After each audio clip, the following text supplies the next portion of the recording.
എന്ത് ചെയ്തിട്ടും സാമ്പത്തിക ബുദ്ധിമുട്ട് മാറുന്നില്ല. പൈസയിലാണെങ്കിൽ തീരെ ബർക്കത്തുമില്ല. ഇതെങ്ങനെ മാറ്റിയെടുക്കും തങ്ങളെ എന്ന് ഒരുപാട് ആൾക്കാർ ചോദിച്ചിട്ടുണ്ട്.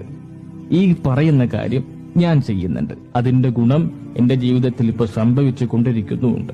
അതുകൊണ്ട് തന്നെയാണ് ഈ അറിവിനെ നിങ്ങൾക്ക് പറഞ്ഞു തരുന്നത്. ഇൻഷാ അല്ലാഹ് ചെയ്യാൻ ശ്രമിക്കുക.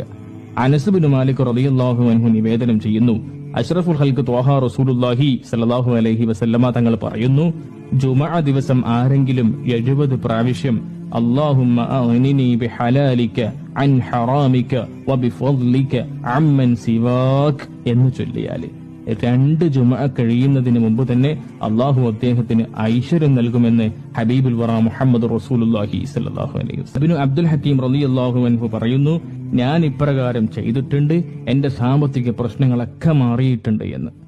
ഇതേ അനുഭവം സഅലബ് റളിയല്ലാഹു അൻഹുവും പങ്കുവെക്കുന്നുണ്ട്.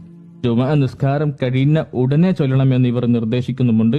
ഫത്ഹുൽ അല്ലാമിൽ അത് രേഖപ്പെടുത്തിയിട്ടുണ്ട്. അല്ലാഹു തആല നമ്മുടെ സാമ്പത്തിക ബുദ്ധിമുട്ടുകളൊക്കെ നീക്കി